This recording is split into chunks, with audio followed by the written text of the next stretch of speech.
kabar kalian hari ini? Semoga semuanya sehat ya. Sebelum kita belajar, mari kita berdoa terlebih dahulu. Berdoa, mulai. Selesai.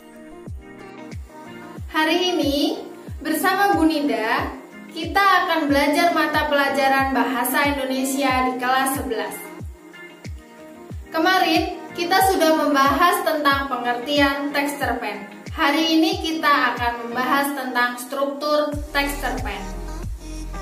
Apa saja struktur yang ada di dalam teks cerpen? Yuk kita pelajari.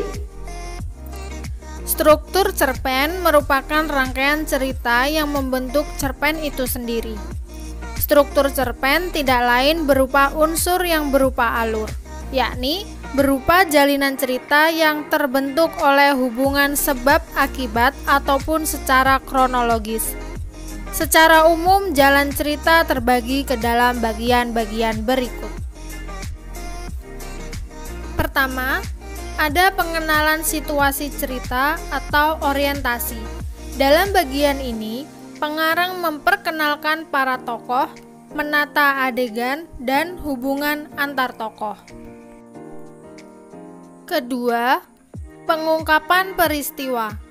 Pada tahap pengungkapan peristiwa, pengarang mulai menceritakan situasi yang menjadi musabab dari konflik atau permasalahan yang dihadapi oleh tokoh dalam cerpen.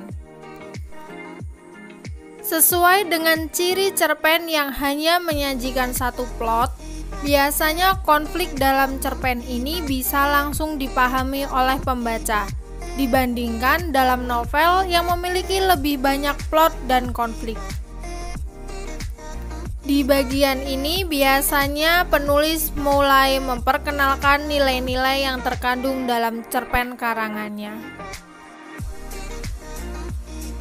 Ketiga, peningkatan konflik. Sesuai dengan namanya, pada tahap ini pengarang mulai meningkatkan konflik yang dihadapi oleh tokoh dalam cerpennya. Biasanya peningkatan konflik ini terjadi setelah beberapa kejadian atau peristiwa terungkap dalam cerpen. Tahapan peningkatan konflik ini berfungsi untuk meningkatkan perhatian pembaca atas masalah yang dihadapi oleh tokoh dalam cerpen. 4. Puncak konflik. Bagian ini disebut pula sebagai klimaks. Inilah bagian cerita yang paling besar dan mendebarkan. Pada bagian ini pula ditentukannya perubahan nasib beberapa tokoh. Misalnya, apakah dia kemudian berhasil menyelesaikan masalahnya atau gagal. Pengarang menceritakan bagaimana tokoh cerpen menghadapi masalah atau konflik yang dihadapinya. Tahapan ini merupakan tahapan yang paling seru dalam sebuah cerpen. Kelima, penyelesaian. Pada tahap penyelesaian, pengarang akan menceritakan solusi dari konflik yang dihadapi oleh tokoh cerpen, sesuai dengan penokohan dari tokoh cerpen tersebut. Pada tahap ini, pengarang juga akan menceritakan bagaimana nasib akhir tokoh cerpennya setelah mengalami atau menghadapi puncak konflik. Keenam, koda. Tahapan ini merupakan bagian akhir dari cerpen yang mengungkapkan simpulan ataupun penutup dari nasib tokoh cerpen dan akhir dari konflik yang diangkat dalam cerita. Namun, tidak semua cerpen memberikan simpulan atau penutup.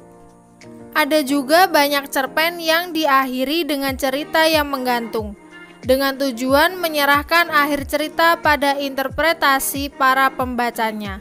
Jadi, si penulis mempersilahkan pembacanya untuk menerjemahkan nilai-nilai yang terkandung dalam cerpen yang baru saja mereka baca. Nah, itu tadi materi bahasa Indonesia tentang struktur teks cerpen. Jika kalian masih bingung, bisa kalian tanyakan di grup WhatsApp kelas atau bisa kalian tanyakan di kolom komentar video ini. Materi selanjutnya kita akan membahas tentang kaidah kebahasaan teks cerpen. Sekian dulu dari Bu Nida. Terima kasih atas perhatian kalian. Mohon maaf apabila ada yang kurang dalam penyampaian materi ini. Tetap jaga kesehatan, tetap semangat, rajin belajar, dan gapailah cita-cita kalian. Wassalamualaikum warahmatullahi wabarakatuh.